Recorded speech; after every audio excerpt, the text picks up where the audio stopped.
क्या इस्कॉन से जुड़ने के बाद मुझे पारिवारिक जीवन का त्याग करना पड़ेगा? जी नहीं, हमें हमारे भौतिक जीवन का त्याग करने की जरूरत नहीं है। यद्यपि हमें हमारे भौतिक और आध्यात्मिक जीवन में समन्वय बनाने की जरूरत है। हमारे जीवन का उद्देश्य भगवान श्री कृष्ण है, इस तथ्य को जानना समझना अति आवश्यक है। इस्कॉन भगवान के निकट जाने में हमारी सहायता करता है। अपने आप को भगवान से प्रतिबद्ध करने से हम उनके निकट जा सकते हैं।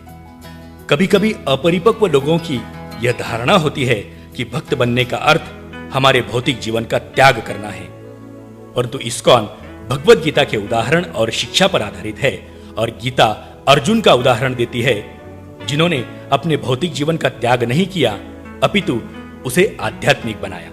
तो महत्वपूर्ण बात यह है कि हमारी जो भी आध्यात्मिक भौतिकता, आध्यात्मिक संस्कार हमें हमारे प्रत्यक्ष भक्ति कार्य जैसे ग्रंथों की पढ़ाई, भक्तों का संग, भगवान नाम का जाप आदि से मिलते हैं, उन्हें हमारे हृदय में स्थापित करना है और उन्हें हमारे हृदय में रखकर सांसारिक जिम्मेदारियों को निभाना है। उदाहरण के तौर पर यदि कोई छात्र है तो उसे अपनी पढ़ाई का त्याग नहीं करना चाहिए, अपितु यह सोचना चाहिए कि कृष्ण की प्रसन्नता के लिए मैं अपनी पढ़ाई को भक्ति से जोड़ रहा हूं। भगवान श्री कृष्ण गीता में कहते हैं, स्वकर्मणा तम अभ्यर्च, अपने कर्मों से मेरी पूजा करो। कृष्ण की प्रसन्नता के लिए कार्य करने से हमें तृप्ति का अनुभव होता है, किंतु यह संतुष्टि और तृप्ति उन्हें नहीं मिलती जो स्वयं के स्वार्थ और प्रसिद्धि के लिए कार्य करते हैं। यदि मेरा कोई परिवार है और मैं अपनी पारिवारिक जिम्मेदारियां निभा रहा हूं, तो मुझे वह यह समझकर निभानी चाहिए कि यह सिर्फ मेरे परिवारजन ही नहीं, किंतु भगवान कृष्ण के मूल्यवान अंश हैं, जिन्हें मुझे संबंधों के रूप में सौंपा गया है। कभी कभी ऐसा प्रतीत होता है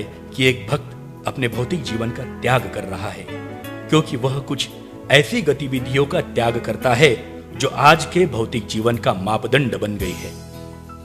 उदाहरण के तौर पर एक भक्त अपना समय बेकार की बातें करना, अधिक समय टीवी देखना आदि में व्यतीत नहीं करता। हमें भौतिक जीवन को आज के घिसे पिटे भौतिक मापदंडों से नहीं नापना चाहिए। कुछ ऐसे कार्य है जो हमारा भगवान कृष्ण के साथ संबंध कमजोर करते हैं, जैसे मांसाहार करना, जुआ खेलना, नशापान करना और अवैध संबंध रखना। इसलिए भक्त इन्हें त्याग देते हैं। जो इन कार्यों में अभी भी लगे हुए हैं, उन्हें ऐसा प्रतीत होता होगा कि एक भक्त अपने भौतिक जीवन का त्याग कर रहा है, परंतु वास्तव में भक्त अपने भौतिक जीवन का नहीं, अपितु आज के भौतिक जीवन की गलत धारणा का त्याग कर रहा है। एक भक्त समाज में सम्माननीय पेशा और पारिवारिक जीवन व्यतीत कर सकता है। श्रील प्रभुपाद जी कहा करते थे कि हमें जिम्मेदारियों को छोड़ना नहीं है, अपितु कृष्ण के साथ जोड़ना है। I am speaking that you combine millions of zeros, that will never become one. That I am speaking. Zero is zero. Zero plus zero equal to zero. Zero minus zero equal to zero. Zero multiplied zero, zero. Zero divided by zero, very good. And by the side of zero, if you bring one, Eka Brahma, immediately become 10. At zero, add another zero, immediately 100, 10 times increase.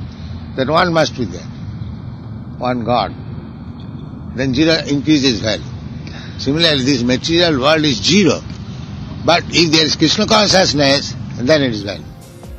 ISKCON भक्ति के नाम पर किसी को भी अपनी भौतिक जिम्मेदारियों के प्रति लापरवाह होकर उन्हें टालने की अनुमति नहीं देता।